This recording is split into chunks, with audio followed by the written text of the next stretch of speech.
चलिए बढ़ते हैं एक और खबर के साथ। दंतेवाड़ा से जुड़ी हुई यह खबर है, जहां भारतीय कम्युनिस्ट पार्टी ने सोमवार को किरंदुल से कोतवालसा रेलवे परियोजना में सर्वे से पहले ही पीड़ितों को नौकरी और उचित मुआवजा के साथ आर्जिलर मित्तल फुलपाड़ गांव की 130 एकड़ जमीन की रजिस्ट्री को रद्द करते हुए बोधघाट बिजली परियोजना को तत्काल बंद जैसी 10 सूत्रीय मांगों को लेकर स्टेट बैंक चौक से कलेक्ट्रेट तक पैदल मार्च किया गया।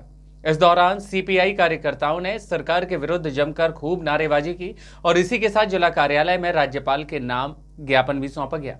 इससे पहले आवराभाटा में भारतीय कम्युनिस्ट पार्टी के नेताओं ने एक जनसभा का भी आयोजन किया था, जहां उन्होंने जिले में रेल और बोधघाट परियोजना का विरोध किया।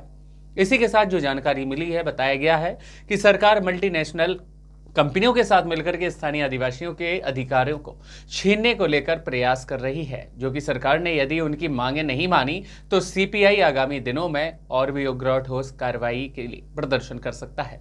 दंतेवाड़ा से संवाददाता भुवनेश्वर ठाकुर की रिपोर्ट।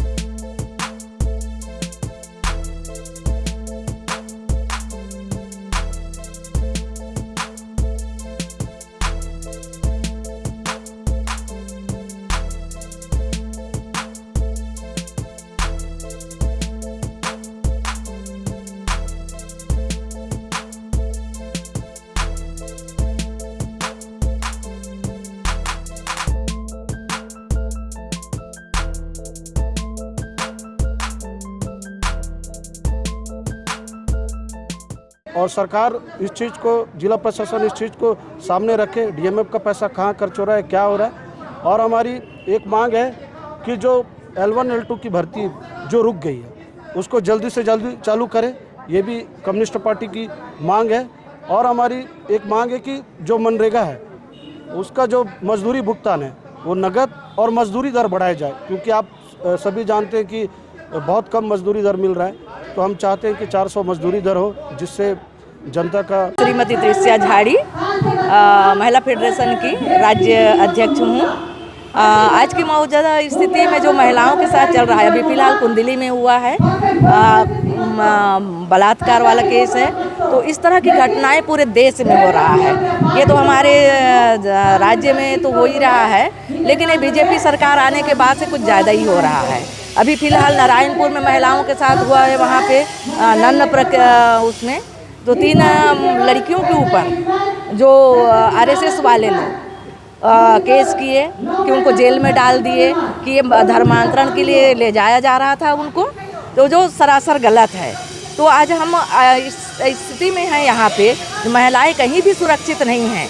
हमको ऐसी सरकार चाहिए जो महिलाओं के अधिकार के लिए कार्य करे और उनकी रक्षा करे।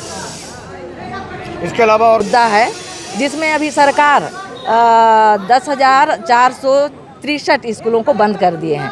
इसमें बहुत सारी दिक्कतें आएगा।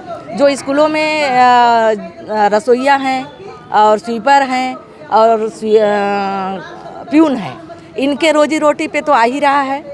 बशर्त कि हमारे अभी छत्तीसगढ़ में इस तरह के स्कूलों को बंद कर दिया जाएगा और प्राइवेटीकरण कर दिया जाएगा, तो हमारी जनता यहाँ के बहुत परेशान हो जाएगी और अपने बच्चों को प्राइवेट स्कूलों में पढ़ाने के लायक नहीं हैं और वो पढ़ाने नहीं होगा। और ये शिक्षा तो ज़रूरी है हमारे लिए, जो इस चीज़ को सरकार समझ नहीं रही है। मैं ना कुंजाम बुधराम आदेश। क्या समस्या है? मैं ना कुंजा में नहीं, समस्या क्या है, क्या बताना चाह रहे हैं? मैं ना गोंडी में बताऊंगा।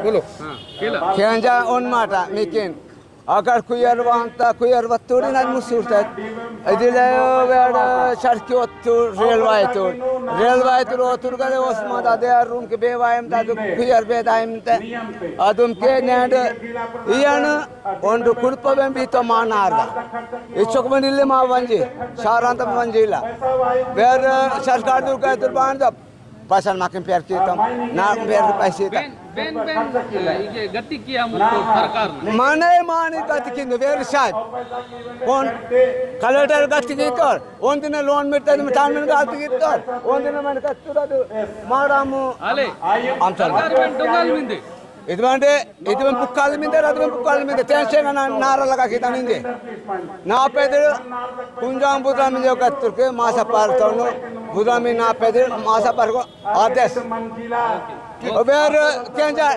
मां जिरकता बात में जिरकता में डाल कि फूलपाड़ का जो ज़मीन है, मैं आपको बता दूं, फूलपाड़ में 150 एकड़ पहले एसआर ने ले लिया था और अभी वो मित्तल ले लिया।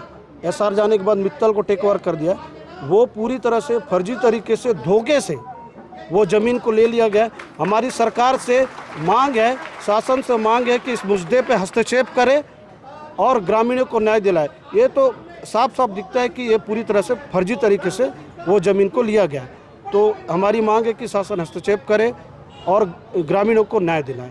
सरकार को जो करना है वो तो कर रही है, उसी के विरोध नहीं मानते तो आने वाले समय में हम लोग इससे भी बड़ी रैली करेंगे और हक अधिकार के लिए लड़ेंगे। सरकार अगर बात नहीं मानती है तो। आपने रेल विस्तार की तो बोल दिया कि 1 नौकरी मिले, मुआवजा का कुछ तय किया क्या? हम लोग रेल विस्तार का विरोध नहीं कर रहे हैं। विरोध हमारा इस चीज़ का है कि जो सर्वे हो रहा है वो एक ग्राम सभा को लेख के सर्वे करे और मुआवजा उचित मिले और नौकरी पहले मिले, ये हमारा। कितना मुआवजा उचित, कुछ तो को लेके आपने बात कही। डीएमएफ में क्या किस तरीके से आप जो है ना सार्वजनिक करवाना चाह रहे हो, क्या सार्वजनिक करवाना चाह रहे हो? मैं आपको बता दूं, डीएमएफ फंड के लिए जब कांग्रेस गवर्नमेंट था 2019 से 23-24 तक, उस समय डीएमएफ में बहुत सारे घपले हुए हैं और ईडी का भी पत्र आया है जिला प्रशासन को। ईडी का पत्र आया है कि आप जानकारी दीजिए क्या क्या काम हुआ है क्षेत्र में, क्या क्या किया गया है। तो हम यही चीज़ कह रहे हैं कि जो ईडी ने पत्र दिया था उसको सार्वजनिक करे कि कितना भ्रष्टाचार हुआ है डीएमएफ में।